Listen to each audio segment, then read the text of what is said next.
progression of NATO into the Soviet, what used to be the Soviet USSR buffer states, well, including Ukraine. So this professor is from the University of Chicago. And I have some handouts too with major. This is the first 10, 15 minutes are primer, basically giving the foundation in Ukraine and Russia, the relationship between the two, and how it fits into Eastern Europe. So when you're ready. All right. Am I on here? Oh, okay, great. Good afternoon, everyone. Welcome to the Uncommon Core lecture, the causes and consequences of the Ukraine crisis. My name is Michael Volchak. I attended the university from 1986 to 1991. I got a bachelor's in political science and a master's in international relations. Professor Mearsheimer was a tremendous influence on my life, completely revolutionizing my worldview, changed how I looked at international relations, politics, just everything. In fact, he was such a big influence on my life that, whoops,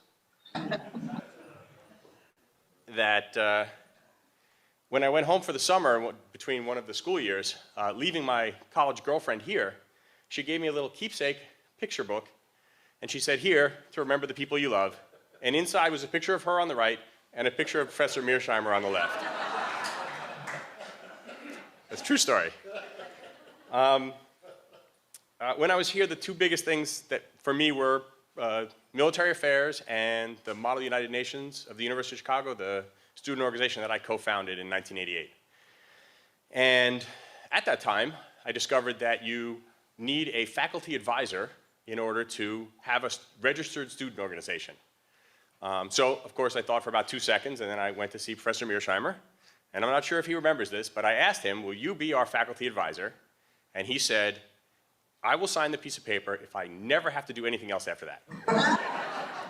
So I had found my faculty advisor.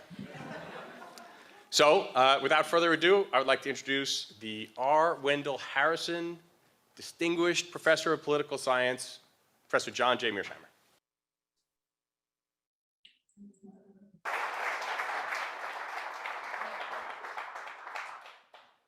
Thank you very much for that kind introduction. Thanks all for coming out to hear me talk. The subject I want to talk about is the causes and consequences of the Ukraine crisis, which of course has been in the news in a really big way since February 2014. And indeed, there was a big story on the civil war in eastern Ukraine in the newspapers this morning. The outline I'd like to follow is I'd just like to make a number of preliminary comments to give you some background on this crisis. Then I'd like to give you my thinking on what caused the crisis. Then tell you why I think the conventional wisdom is wrong. Talk a little bit about the West's response so far to the crisis, which is just, in my opinion, making a bad situation worse. And tell you what I think should be done. And then finally wrap up with some discussion of the consequences. So let me start with some preliminary comments. First, with regard to America's core strategic interests. For me, core strategic interests are areas of the world where you're willing to fight and die. And in my opinion, outside of the Western Hemisphere, which is of enormous strategic importance to us, there are only 3 areas of the world that really matter. 1 is Europe, 2 is Northeast Asia, and 3 is the Persian Gulf. And it's very important to understand that since this country got its independence in 1783, Europe has been the most important area of the world. Even though the Japanese attacked us at Pearl Harbor, we had a Europe first policy going into the war, and we had a Europe first policy throughout the war. And it's in large part because the great powers in Europe are more important than the great powers in Northeast Asia over time. And of course, the Persian Gulf was an important area because that's where the oil is, and oil is a critical resource that matters greatly in the international system. So those are the three most important areas outside the Western Hemisphere. And again, since the beginning of this country, Europe has been number one. You want to understand that we're undergoing a fundamental shift of great importance. Asia, because of the rise of China, is going to be the most important area of the world for the United States. The Persian Gulf, because it's inextricably linked with Asia, oil flowing to India, oil flowing to China, the Persian Gulf will be number two, and Europe will be a distant three. We're basically leaving Europe in the rearview mirror. And of course, you want to keep this in mind because the Ukraine crisis is in Europe and it involves NATO. Just how to think about the geography of Europe. This is a simple, if not simplistic, way of thinking about it. But here's a map. You can see where Ukraine is. You can see where Poland is. You can see where Russia is. The way I think about European security is there's France, Germany, Poland, Ukraine, and Russia. Of course, we're moving from west to east. These are the big kahunas. These are the big countries that matter. And of course, the two countries that matter the most historically are Germany and Russia, or for most of the 20th century, Germany and the Soviet Union.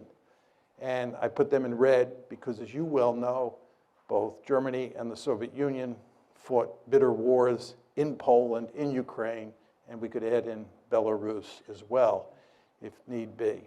But as we go along here, you want to keep in mind that Ukraine is right next to Russia, and Poland is right next to Ukraine. And then out further west is Germany and France. Take this a step further. This is the ethnic breakdown of Ukraine. I'm going to show you a number of maps, all of which are designed to show you that Ukraine is a badly divided country, and what's taking place inside Ukraine today is in good part a civil war. And to that extent, it doesn't have that much to do with what the Russians or the West are doing there. And as you can see in red are mostly Ukrainian-speaking people. And then as you move further east, you're talking about lots of Russians and certainly lots of Russian speakers. This is the Ukraine election of 2004. This is the election in the wake of the famous Orange Revolution, which I'll talk more about. As you can see, the country is badly divided between the East and the West. The Russian speakers in the East and the Ukrainian speakers in the West. This is the 2010 election, which resulted in Yanukovych getting elected. I'll talk about President Yanukovych as we go along. He was elected in 2010. And you can see there the voting patterns in the 2010 election look a lot like the voting patterns in the 2004 election. And then these are two recent surveys that came out from the International Republican Institute, that's here in the United States. This one says, if Ukraine could enter only one international economic union, which of the following should it be? And of course, the blue is the EU, and the light blue is the customs union, or actually the red is the customs union of Russia, Belarus, and Kazakhstan.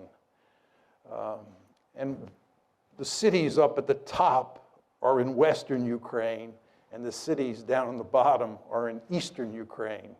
So you can see very clearly that people in the West would like to join the EU. People in the East have little interest in joining the EU. Those are the EU numbers. Here are the NATO numbers. I mean, these two charts look virtually the same. But all of this tells you that you view graph that many of the countries in Eastern Europe and even countries like Germany are heavily dependent on Russian natural gas.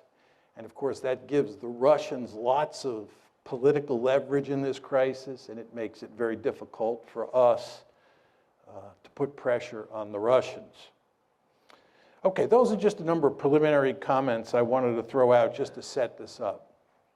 Let's talk about the causes of the conflict. I think if you're going to talk about the causes of the conflict, you have to come at it from three different perspectives. First of all, you have to ask, what are the deep causes of the crisis? What are the structural factors that underpin this conflict? Then you have to talk about the precipitating causes, because the crisis broke out on February 22nd, 2014. Things were not terrible until February 22nd, 2014. And that's when everything went to hell in a handbasket. And the question is, what caused it then?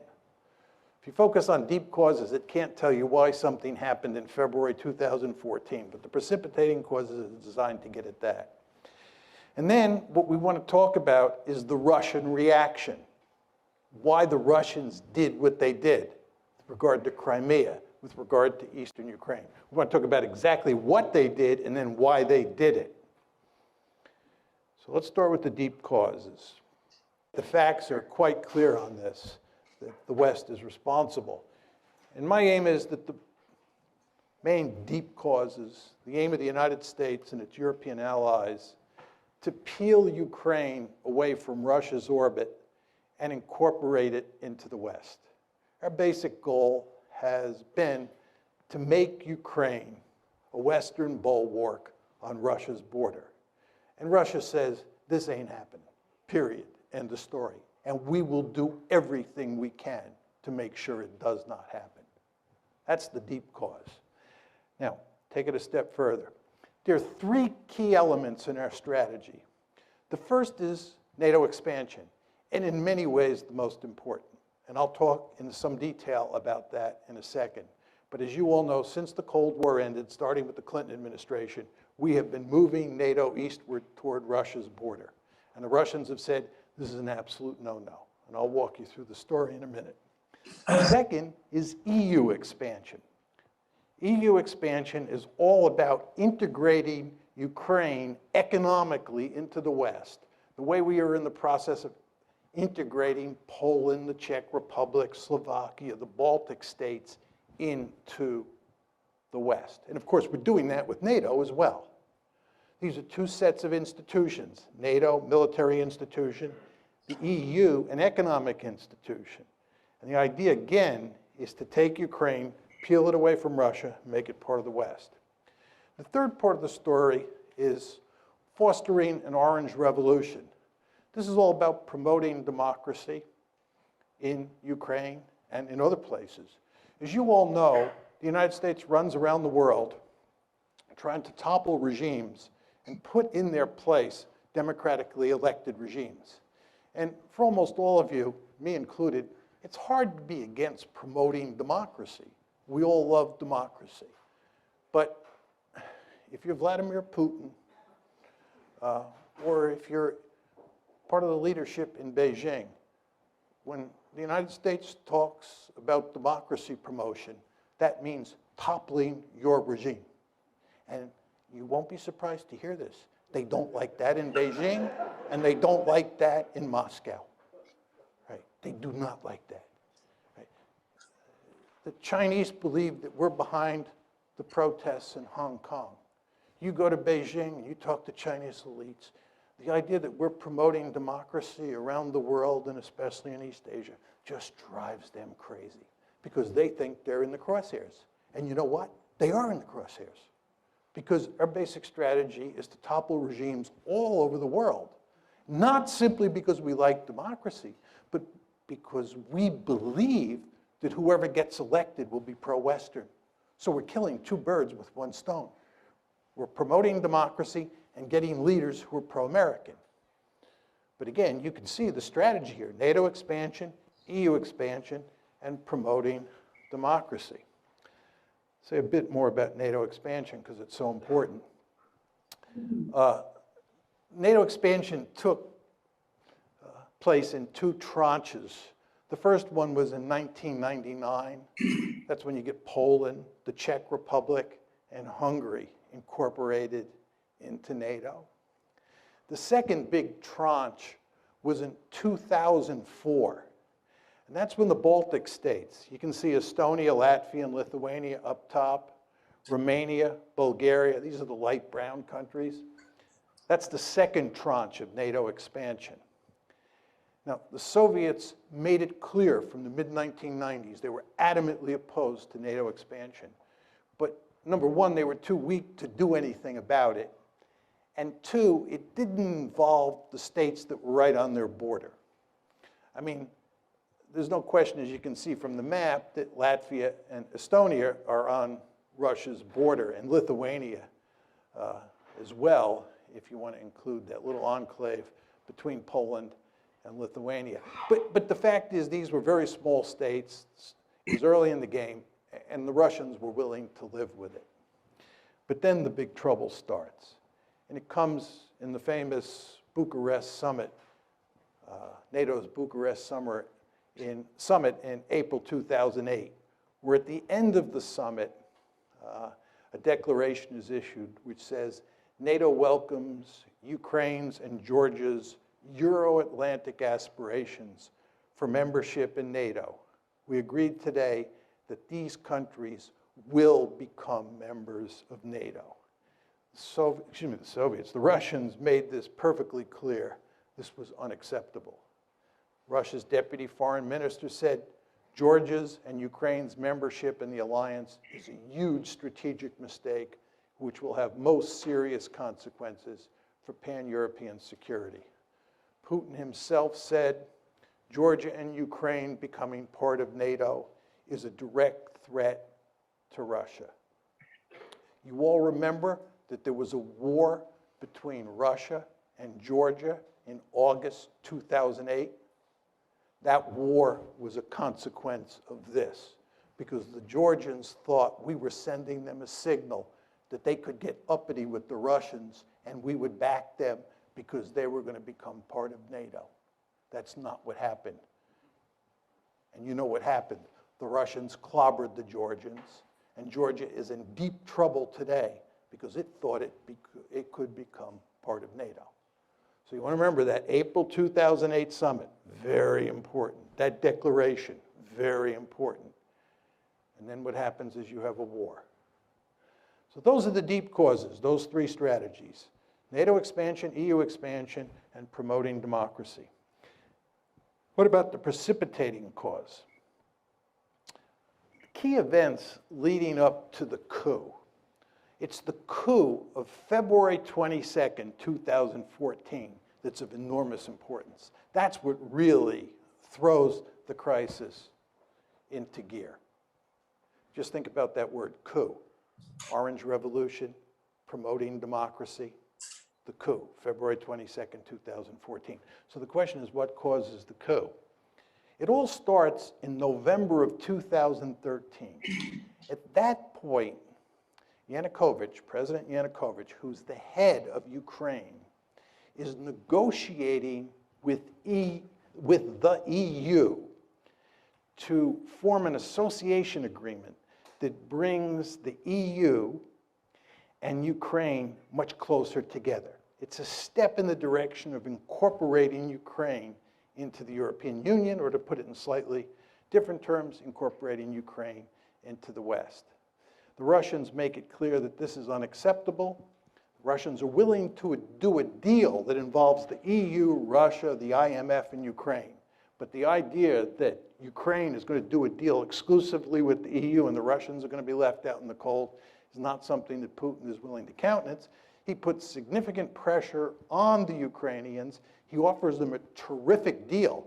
And as you can imagine, the EU is not offering Ukraine a particularly good deal because you know how much corruption there is in Ukraine. And the EU wants Ukraine to eliminate that corruption, which the Ukrainians really don't want to do. So what Putin does is not only make it clear that that deal is not going to happen, but he often just offers a sweetheart deal of his own. So Yanukovych, on November 21st, says no to the EU. This leads to a series of protests. The Ukrainian government, truth be told, under Yanukovych, overreacts to the protests, which causes them to spiral out of control. And in January of 2014, you can see there, January 22nd, 2014, you have your first 2 deaths in the protests. These are the Maidan protests.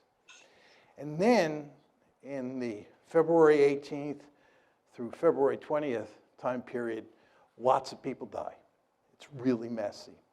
And what happens is that a number of European foreign ministers, the German foreign minister, French foreign minister, they fly to Kiev, and a deal is worked out to have elections that will, in effect, remove Yanukovych from power. But the protesters refused to accept the deal. And there are significant fascist elements among the protesters who were armed, right? There's killing on the Maidan. And as a result, Yanukovych flees for his life to Russia. And this all happens on February 22nd. And, oh, did I not have that slide on? I'm sorry. One of the problems with this lectern is you can't see. I'm sorry, that's the slide that has all the key events. Oh, gosh. Sorry. I have two slides up here, so I lost track of the fact. So here are the key events after the coup. On February 23rd, Parliament votes to repeal minority language laws in the East. This is basically the Russian language. And then on February 27th, Russian units begin seizing checkpoints in the Crimea. On the 28th, additional Russian forces begin moving into the Crimea. The Russians didn't conquer or invade Crimea. Excuse me, the Russians didn't invade Crimea. They were already there because they had a leasing agreement. There's a naval base at Sevastopol, and the Russians were leasing that naval base from Ukraine. So they had military forces there. So when it says Russian units begin seizing checkpoints on the 27th, those were Russian units that were already there. Then additional Russian forces begin moving in on the 28th. And then on the 6th, the 16th, and the 18th, you have a scenario, you have a handful of events that lead to Russia incorporating Crimea. And then, of course, shortly after that, conflict breaks out in eastern Ukraine. And although we do not have a lot of hard evidence that the Russians are physically involved in eastern Ukraine, I think it's quite clear that they are physically involved, that there are Russian troops there. How many is very hard to tell from the outside. I think it's very clear that the Russian government is going to great lengths to make sure that those pro-Russian forces in eastern Ukraine are capable of maintaining a certain amount of independence. And I'll talk more about this in a second. Okay, understanding the Russian response. What is the Russian response? Two parts. First is they took Crimea and they're not giving it back. Crimea is gone. Second is what they're doing is not trying to conquer Ukraine. There are many people who say the Russians are going to go on a rampage, they're going to try and reestablish the Soviet Union or a greater Russia, and so forth and so on. That's not going to happen. Putin is much too smart for that. You remember what happened when the Russians invaded Afghanistan? You remember what happened when we invaded Afghanistan? You remember what happened when we invaded Iraq? You remember what happened when the Israelis invaded southern Lebanon? You want to stay out of these places. In fact, if you really want to wreck Russia, what you should do is encourage it to try and conquer Ukraine. Putin, again, is much too smart to do that. What Putin is doing is he's basically in the process of wrecking Ukraine, and he's telling the West in very simple terms, you have two choices. You either back off, right, and we go back to the status quo ante before February 22nd, 2014, where Ukraine is a buffer state, or you continue to play these games where you try and take Ukraine and make it a Western bastion on our doorstep, in which case we'll wreck the country. And they are, of course, now in the process of wrecking it, right? And they're going to keep this conflict going for as long as they have to. That's the basic game here. Again, two steps. One, took Crimea. No way they're going to ever let Crimea become a NATO base. And remember, the name of the game here is to make Ukraine part of NATO. Not happening. And they're not getting Crimea. We've taken Crimea, we're keeping it, number one. And number two, you want a frozen conflict or you want to wreck Ukraine so that it can't become part of the West. Question number two here is what motivates this? What motivates this is that Russia's a great power and it has absolutely no interest in allowing the United States and its allies to take a big piece of real estate of great strategic importance on its western border and incorporate it into the West. This should be hardly surprising to the United States of America. As all of you know, we have a Monroe Doctrine. The Monroe Doctrine basically says that the Western Hemisphere is our backyard, and nobody from a distant region is allowed to move military forces into the Western Hemisphere. I can tell from looking at the audience that most of you are old enough to remember the Cuban Missile Crisis like I am. You remember how we went stark raving crazy at the idea of the Soviets putting military forces in Cuba? This is unacceptable. Nobody puts military forces in the Western Hemisphere. That's what the Monroe Doctrine is all about. Can you imagine 20 years from now a powerful China forming a military alliance with Canada and Mexico and moving Chinese military forces onto Canadian and Mexican soil, and us just standing there and saying, this is no problem. We're all 21st century people, and worrying about Chinese forces there is what 19th century people like Vladimir Putin worry about. Of course that's not going to happen. We're going to maintain the Monroe Doctrine with regard to China just as we did with the Soviet Union during the Cold War. So nobody should be surprised that the Russians were apoplectic about the idea of us putting Ukraine on the western side of the ledger. And by the way, they told us, I gave you the quotes, in the wake of the Bucharest summit. I told you what happened in August 2008 with the Georgia war. The precedents were there. The rhetoric was there. They told us. But we did not stop our efforts to make Ukraine part of the West. And the Russians responded. Was it surprising? For some reason, President Obama and virtually all of the elites in the West were surprised. I guess this is because they're 21st century people, right? And they think that balance of power politics doesn't matter anymore. If you think these people in Washington and most Americans are having trouble dealing with the Russians, you can't believe how much trouble we're going to have with the Chinese. I'm very popular in China. I go to China quite often. And I usually start my talks by saying, it's good to be back among my people. Because when I'm in China, I'm intellectually much more at home there than I am in Washington. Because in Beijing, much like in Moscow, you're dealing with 19th century people like me. Whereas in Washington, you're dealing with 21st century people. I think the Chinese are going to eat our lunch, right? Talk a bit about the conventional wisdom. Conventional wisdom is that Putin is the main cause of the crisis. Some say he's either crazy or irrational. Angela Merkel was making this argument for a while. He's bent on creating a greater Russia, and he bears marked resemblance to Adolf Hitler. Say a few words about each of these. I know a great deal about Adolf Hitler. I've written and I teach extensively on Nazi Germany's behavior in the 30s and during World War II. The idea that he bears any resemblance to Adolf Hitler is laughable in the extreme. It's hard to believe that serious people make that argument.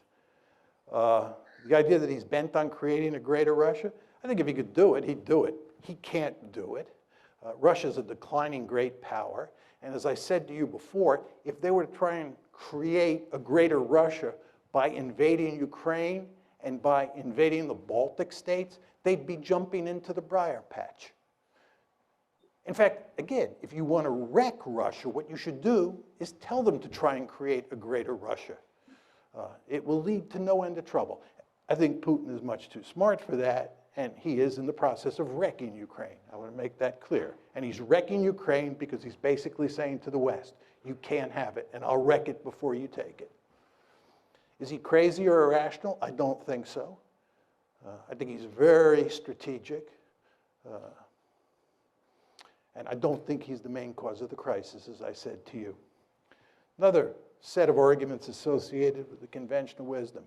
This is that the United States is a benign hegemon seeking to promote European stability, seeking to promote stability in Asia, all over the globe, and so forth and so on. There's some countries like Japan and Germany, for sure, Poland, who view the United States as a benign hegemon. there are many countries out there who do not. Iran is one, China's another, and Russia's a third. They just don't see it that way. And because they don't see it that way, you should understand that when you take measures, you meaning the United States, that you think are going to be interpreted as benign, the other side will not see them that way. They will see them as threatening. Gets back to my point about democracy promotion. We believe democracy promotion is an unalloyed good, and we can't understand why people like Putin and the leaders in Beijing don't understand this, but they don't understand it. And if you don't recognize what other people think, you're incapable of putting yourself in their shoes, you're going to get yourself into a heck of a lot of trouble. And of course, that's exactly what happened here. And then another argument is that Putin's behavior proves that it was wise to expand NATO eastward to try to include Ukraine and Georgia, right? What's very interesting is that there is no evidence that we thought Putin was aggressive before the crisis. There's no evidence that we thought that. There's no evidence that we were talking about expanding NATO because we had to contain the Russians. Because again, NATO expansion was driven by 21st century men and women. They believed balance of power politics is dead. That's what happened here. Do you understand? Putin is a 19th century man, right? He does view the world of balance of power in terms of balance of power politics, as do we when it comes to the Monroe Doctrine in the Western Hemisphere. But in this case, in the case of Europe, we were thinking like 21st century men and women. And we thought that we could just drive right up to his doorstep and it wouldn't matter, right? We did not think that Russia was aggressive. What happened here is that after the crisis broke out on February 22nd, we then decided that Russia was aggressive. We then decided that Russia was bent on creating a greater Russia. It was after the fact. And by the way, this is why President Obama and virtually all of Washington was caught with their pants down when this crisis broke out after February 22nd, because they did not see it coming. Talk a little bit about our response. We're basically doubling down. We're getting tougher and tougher with the Russians. That's our strategy. And that's exactly what you'd expect if you're going to blame them, given that we're incapable of blaming ourselves because we never do anything wrong. You all know that. All the problems in the world are caused by everybody else, never by the United States, because we're a benign hegemon. Well, if we're the good guys and they're the bad guys and they're misbehaving, they're bent on creating a greater Russia, oh my God, this is the 1930s all over again. Any sort of concession to Putin is Munich, October 1938. Can't do that, so what you do is you double down. You get tougher and tougher. Then this brings us to the question of whether we can succeed or not. My argument is you're playing a losing hand, right? And the reason you're playing a losing hand is because this is a competition between economic considerations and security considerations. The basic mindset of people in the West is that you can punish the Russians economically and they'll throw their hands up. My argument is when security considerations are at stake, when core strategic interests are at stake, and there's no question, ladies and gentlemen, in Russia's case, this is a core strategic interest, countries will suffer enormously before they throw their hands up, right? So you can inflict a lot of pain on the Russians, and they're not going to quit. And they're not going to quit because Ukraine matters to them. And by the way, Ukraine doesn't matter to us. You understand there's nobody calling for us to fight in Ukraine. Even John McCain, who up until recently has never seen a war he didn't want to fight, right, is not calling for using military force in Ukraine. What John McCain is saying is that Ukraine is not a vital strategic interest for the West. That's what he's saying. It is a vital strategic interest for the Russians. They've made that perfectly clear, and not just Putin, right? So in terms of the balance of resolve, it's all on their side. And I showed you that slide up there that depicted how much economic leverage the Russians have because of all that natural gas going westward. So we're playing a losing hand here. But let's assume that I'm wrong. Let's assume that we're playing a winning hand and that we are capable of backing Putin into a corner. And we're getting close to pushing him off a cliff. Is this good? You're talking about a country that's got thousands of nuclear weapons. And the only circumstance, really, under which states use nuclear weapons is when they're desperate, when they think their survival is at stake. So what you're talking about is putting Putin in a situation where he's desperate. And if you go home and Google Putin and nuclear brinksmanship, you'll be reading all the articles that come up for the next 2 years, right? Because he's making it clear that you're fooling around with his core strategic interests. And again, he's got thousands of nuclear weapons. So you're putting yourself in a position, right? You're putting yourself in a position where you're willing to risk a possible nuclear war over a piece of real estate, Ukraine, that is not of vital strategic interest to the United States. Again, it's not of vital strategic interest to us. By the way, and this will be my final point on this, what's truly amazing about all of this is that we were talking about incorporating Ukraine into NATO when we have now acknowledged by not taking military action over Ukraine that it's not a vital strategic interest. You understand that when you incorporate Ukraine into NATO, you're giving them an Article 5 guarantee, which says you'll come to their defense if they're attacked. You only give Article 5 guarantees to countries that are of vital strategic interest, like Germany during the Cold War. What were we doing? Thinking about giving an Article 5 guarantee to a country that's not a vital strategic interest. It just shows you how discombobulated American foreign policy is these days. And of course, the Ukraine crisis is just one of many messes that we've made. As you know, we have the Midas touch in reverse. There's nothing that we do that doesn't go south. Afghanistan, Iraq, Libya, Ukraine, I could go on. So the point I'm making to you is, I do not think that this is going to work, but if it does work, I'm not sure it's a good thing. I had some quotes from the New York Times that really capture what we're doing. I won't leave them up there, but they make it very clear that we're playing hardball with the Russians. This was a Times piece last year that gave a good synoptic version of the Obama administration's thinking on how to deal with this crisis. Now, what should be done? My view is we should create a neutral Ukraine, which is a buffer state between NATO and Russia. Basically, what I'm talking about is going back to the status quo ante, before we got this foolish idea in our head that we could peel Ukraine away from Russia and make it part of NATO, make it part of the EU, make it more generally part of the West. We should work to create a situation where Ukraine is neutral, and it's a buffer state. Just to go back to my simple or simplistic graphic, depending on your views, right? This is how I think about European security. This is what you want. You want NATO to include France, Germany, and Poland. You want Ukraine as a buffer state, and then you want Russia on the eastern flank of that border state. And this is not what you want. You do not want a divided Ukraine where Western Ukraine is in NATO, Eastern Ukraine is in Russia, and the Russians and the Americans, who hate each other at that point, are eyeball to eyeball on the Dnieper River. Not a good idea. How do you get to this end? Very simple. Explicitly abandon NATO expansion. By the way, NATO expansion is dead. I've talked to countless policymakers who say this. It's dead. But what we have to do is explicitly abandon it. Say it is not happening. We have to fashion an economic rescue plan for Ukraine that includes Russia, the IMF, and the EU.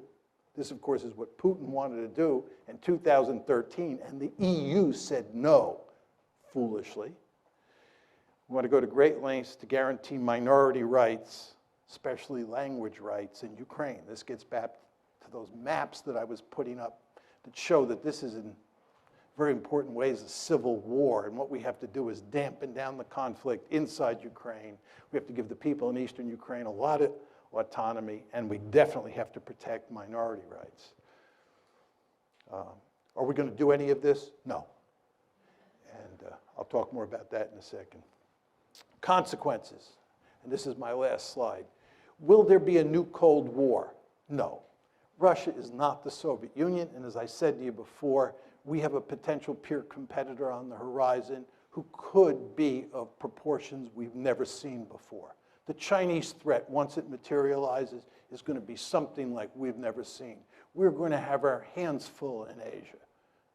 Europe is not going to matter, and Russia is going to be with us. The balancing coalition against China is going to be South Korea, Japan, Vietnam, Taiwan, Singapore, India, and Russia.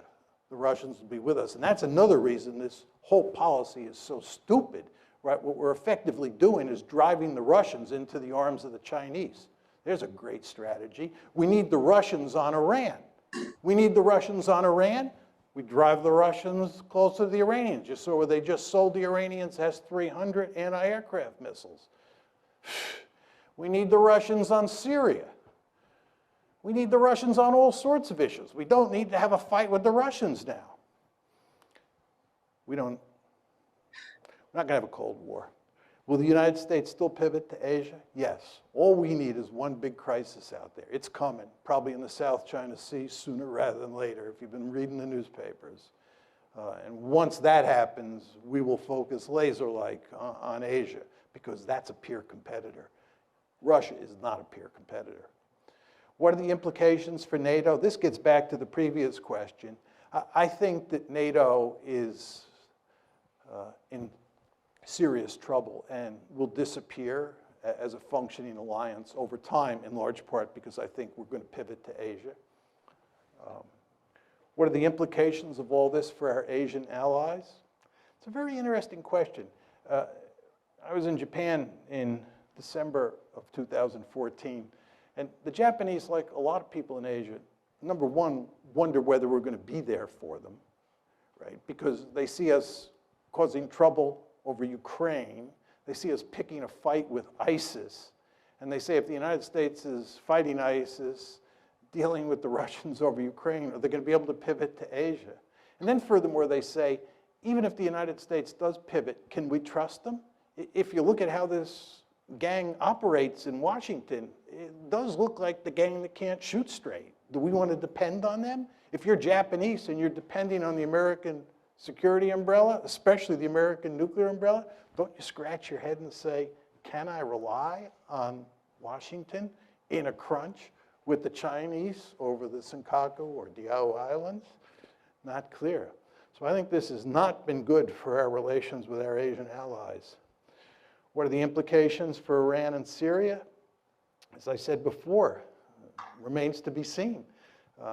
We need the Russians on Iran. We need the Russians on Syria. And you take a stick and you poke the Russians in the eye, and you continue to poke them in the eye, they're going to look for ways to retaliate. And I wouldn't be surprised if somewhere down the road they don't play ball with us on Iran. We don't get a deal with the Iranians. Be interesting to see what the Russians then do. See if they're interested in maintaining a sanctions regime. And Syria is a total mess, as you know, and if there's any hope of resolving that, the Russians are going to have to be involved. And again, it's going to be hard to get a lot of cooperation, given what's going on over Ukraine. Is Crimea lost to Russia for good? Yep, it's gone, gone. What are the implications for Ukraine? And this is in many ways the most important part of my talk, and I'll just take 2 or 3 minutes, then we can go to Q&A. When I give this talk, many people in the West think that there's sort of a deep-seated immoral dimension to my position because I'm blaming the West and not Putin, who certainly has authoritarian or thuggish tendencies. There's no question about that. But I actually think that what's going on here is that the West is leading Ukraine down the primrose path. And the end result is that Ukraine is going to get wrecked. And I believe that the policy that I'm advocating, which is neutralizing Ukraine and then building it up economically and getting it out of the competition between Russia on one side and NATO on the other side, is the best thing that could happen to the Ukrainians. What we're doing is encouraging the Ukrainians to play tough with the Russians.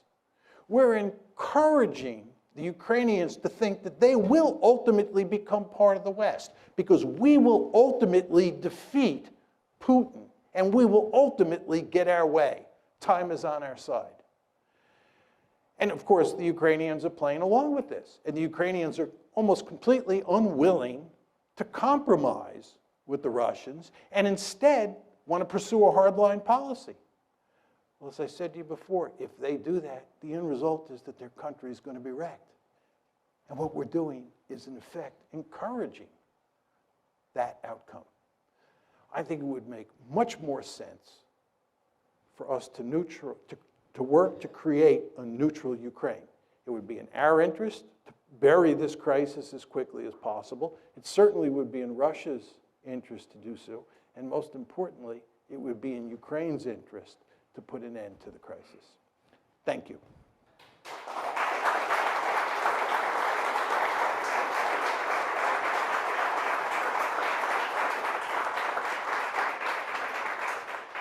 I'll be happy to take questions. I would just ask people if you would stand up and just identify yourself quickly.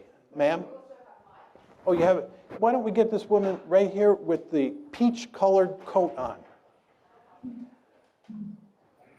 They have a microphone? They have a microphone for you. And there stood Hans Morgenthau right before you, for those of us who knew. Okay, so many questions and points. First, point of information. When you talk about the gang in Washington, you need to make it clear, hopefully, that you don't mean only the present gang. You mean from at least 2008 forward, right? Yeah, I mean the whole Washington foreign Before policy this regime establishment. right. Republicans, Democrats. As far as I'm concerned, the Republicans and the Democrats on foreign policy are like Tweedledee and Tweedledum. Right. I mean, for anybody who thinks it matters whether you get Hillary Clinton or some Republican, you're living in a dream world. There's just no meaningful difference between them. They both have the Midas touch in reverse. So that leads to my second question. Is anybody listening to you and Stephen Cohen and partial, what's the one I want? The Kissinger, partial Kissinger, Stephen Cohen, and you. Is anybody listening that we could hope to vote for or support? No. I don't know, no one. So, and No. I'm gonna give this up in a moment. No. But, so there's no one, so we're really doomed, that's it, right? Okay. I mean, there's no enlightenment in store. We can't even look toward Can I enlightenment. just say something, just in response to your question? I believe that since 1989, the United States has been by far the most powerful state on the planet. And for those of you who believe we live in a unipolar world, you're effectively saying that we are the only great power in the system. And given that tremendous amount of power that we have, we're really free to go out and do all sorts of foolish things because it doesn't blow back on us in any meaningful way. The United States is a remarkably secure great power. So we're allowed to pursue these foolish policies. And in that context, it's very hard to make arguments against the establishment that carry the day. I think what will happen if China continues to rise is that it will force the United States to think more strategically. Because when you live in a serious threat environment, the point I'm making to you is that the United States does not live in a serious threat environment. We're an incredibly secure country. We're the most secure country, most secure great power in the history of the world, and we're more secure today than we have ever been in our entire history, despite all the rhetoric that you hear from Washington and in the media about how dangerous the world is. This is just not a serious argument. It's not a dangerous world, right? We are incredibly secure. We have a peer competitor. It'll force us to focus the mind, much the way happened when the Soviet Union was there, Nazi Germany was there, Imperial Japan, Imperial Germany. Really enjoyed your lecture. I have two questions briefly. It's hard to take issue with the goal of a neutral Ukraine, but some years before the crisis broke out, I used to listen to RUI, which was Radio Ukraine International on shortwave, and they were fairly open about the cultural crisis within the country leading back a few years before this. As I look at, say, the former Czechoslovakia, do you see a possibility of two neutral states formerly known as Ukraine as non-viable? And if so, why? Yeah. If you look at what happened in Europe after World War II, Yugoslavia broke up into a series of remnant states. Czechoslovakia, as you pointed out, broke up into a series of remnant states. And the Soviet Union itself broke up into a series of remnant states. And that's because inside of those territorial boundaries, you had different nations that wanted their own states. Serbs, Croats in the case of Yugoslavia, Czechs, Slovaks in the case of Czechoslovakia. And we know that there were probably 15 or 16 different groups inside of the former Soviet Union. So the question is, inside Ukraine, do you have a similar situation between the people in the East and the people in the West?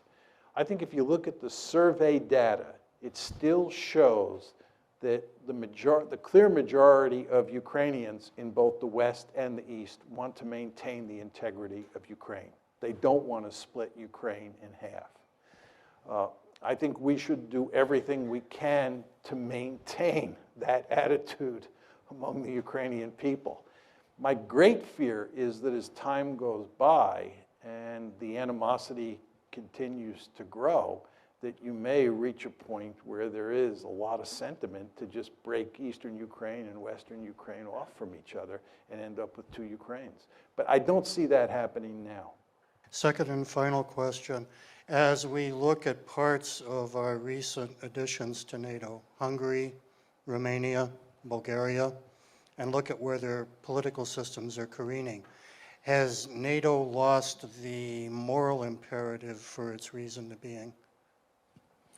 Well, I mean, what we tried to do with NATO expansion and with EU expansion and with democracy promotion was to turn all of Europe into one giant security community in which all of the member states were liberal democracies that were hooked on capitalism and deeply embedded in these institutions and would therefore obey the rules that define the institution, and we would all live happily ever after. That was the goal.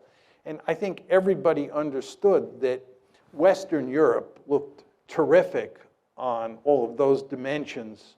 And what we were going to try and do is extend these institutions eastward and consolidate democracy in countries like Hungary and Poland, and we were going to make them look more like Western Europe over time.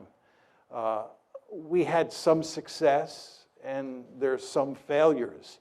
And if you talk to most people who study Europe today and spend lots of time over there, they're quite pessimistic about where Europe is headed, not only regarding Eastern Europe, but also with regard to Western Europe. And I'm not sure in 25 years what it'll all look like.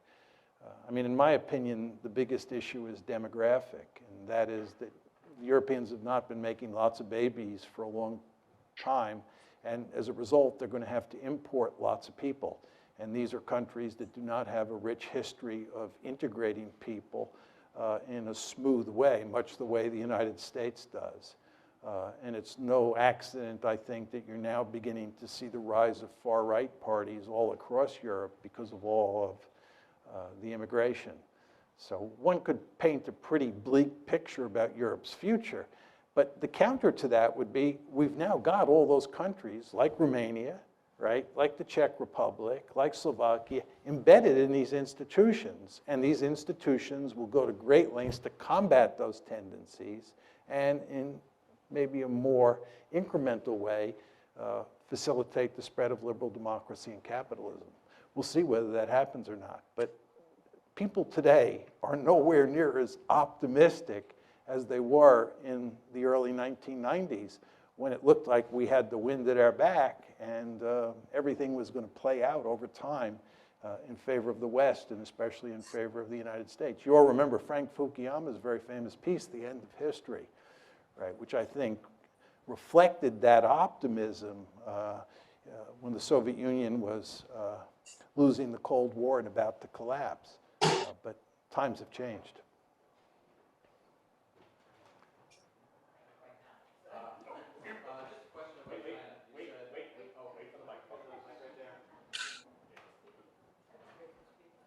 Okay. You said, quote, "We're going to have our hands full with China." And so just two questions. What kind of a time frame are you thinking things might start to really happen in that direction? And can you just paint a few scenarios of the sort of things that you think might happen when we have our hands full with China, so we know what we can look forward to? Yeah, yeah. I think when you think about China at this point in time, there are three situations that stand out. One is Taiwan. Two is the South China Sea, which has been in the newspaper a great deal over the past few months. Chinese basically claim that they control all the South China Sea, and as you know, they're building airfields on reefs in the Spratly Islands, and we've told them that's unacceptable, and their neighbors, the Vietnamese, the Philippines, think that's unacceptable. So the South China Sea is a potential flashpoint. Taiwan is a second flashpoint. And the third flashpoint, which was in the news earlier this year and for much of 2013 and 2014, are those rocks in the East China Sea. The Japanese call them the Senkaku Islands. The Chinese call them the Diao Islands. As I was saying to you folks before, I was in Japan in December of last year, December 2014. And it's really quite amazing how worried the Japanese are about China. And part of it is sort of for realpolitik reasons, but it's also because the Chinese say those islands, which the Japanese consider to be sacred territory, really belong to China. And the Japanese are greatly fearful that as China gets more powerful, it'll take those islands. So those are the three main flashpoints at the time. There are other possible scenarios that we worry about. The Korean Peninsula is one, because the Chinese are allied with the North Koreans. We're allied with the South Koreans. China and India, they have a border conflict. So we go on and on. But those are the big three. Now, your question about the time frame is an excellent one. I used to say that it'll take another 10, 15 years before China becomes powerful enough for this problem to manifest itself. I'm not sure about that. I think it's possible. It's not likely. I'm choosing my words carefully. I think it's possible that you could have a conflict involving the United States and China over the South China Sea or over the Senkaku/Diao Islands in the next year or so. I mean, those problems are on the front burner, and it's basically a zero-sum game. I mean, either the Chinese own the Senkaku/Diao Islands or the Japanese do. So we could have trouble out there much sooner than I have anticipated up to now. You've talked about this from the point of view of logical international relations. What do you think of the internal pressures on these countries? Putin has a historically restive population, highly nationalistic, and in major economic troubles now, he may be responding to pressure from his own population to deal with this. On a smaller scale, we see Netanyahu responding to his population, settlers and so on, and disrupting part of the Middle East. Do you see that happening here with the radical right, say, and the neocons influencing Washington policy? I think just with regard to the United States and the neoconservatives, I think the neoconservatives have been one of the principal driving forces behind America's foolish foreign policy since 2001. But as I said before when I was talking about the Republican Party looking like the Democratic Party, there's not a lot of difference between the neoconservatives and the liberal imperialists. The liberal imperialists are the aggressively oriented Democrats, and the neoconservatives are the aggressively oriented Republicans. But they look a lot like Tweedledee and Tweedledum. So the neoconservatives matter for sure, and they mattered during the George W. Bush administration because he was a Republican president. But it's not just the neoconservatives, right? And the fact is that you have a foreign policy establishment here that is interested in intervening all over the world. You have a foreign policy establishment that's filled with people who believe that we have a right and a responsibility to intervene all over the planet. And that leads to unending trouble when you don't have the magic formula for winning the wars that you get into. See, the problem that we have is we have this interventionist foreign policy that leads to us losing all the time. It's really quite remarkable. But just with regard to your point about ideology, I think you do not want to underestimate how important nationalism is, both in the Chinese context and in the Russian context. You were alluding to the Russian case, but let me just say a few words about the Chinese case. And this is why, getting back to this gentleman's previous question, I worry so much now about Japan and China getting into a shooting war over the rocks in the East China Sea. The problem that the Chinese face is that communism, which is the governing ideology, no longer has much legitimacy. And they've had to find a substitute ideology. And by almost all accounts, the substitute ideology is nationalism. Right? And at the core of Chinese nationalism is what's known as the century of national humiliation. Chinese nationalism emphasizes that between roughly 1850 and 1950, that 100-year period, China was humiliated.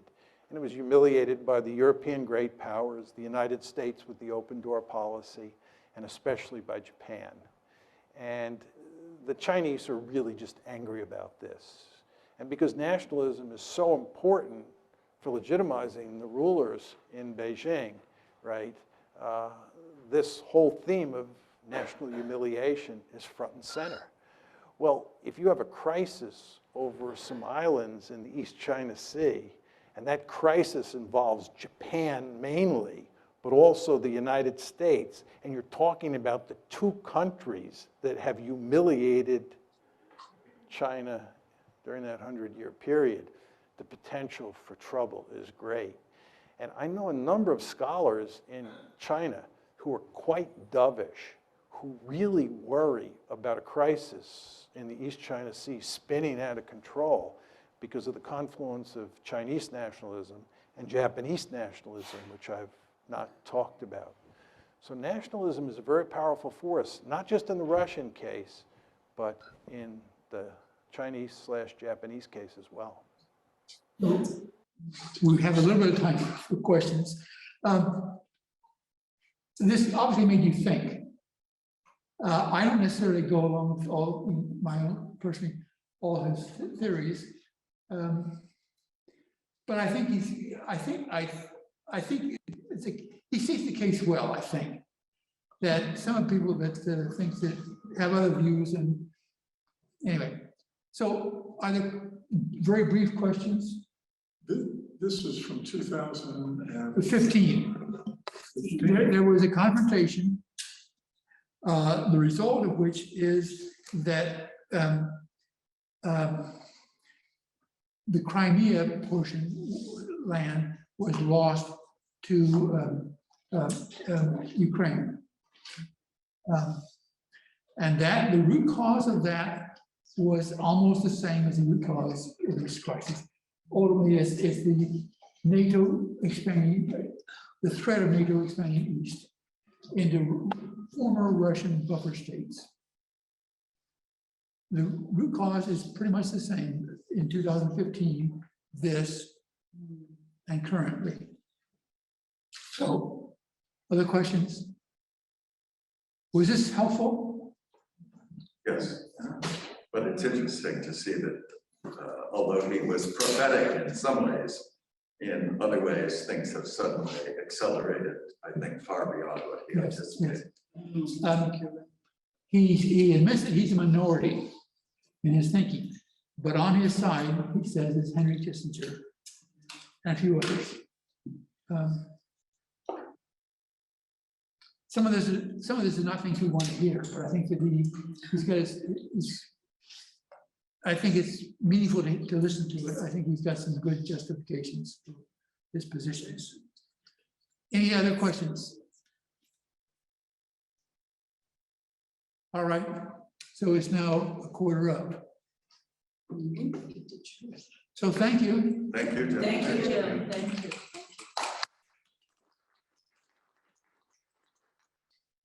I have a few, if you want, if you have only a choice of one authority, you're looking for more information. Michael McFall, who was our ambassador to Russia, is a good source.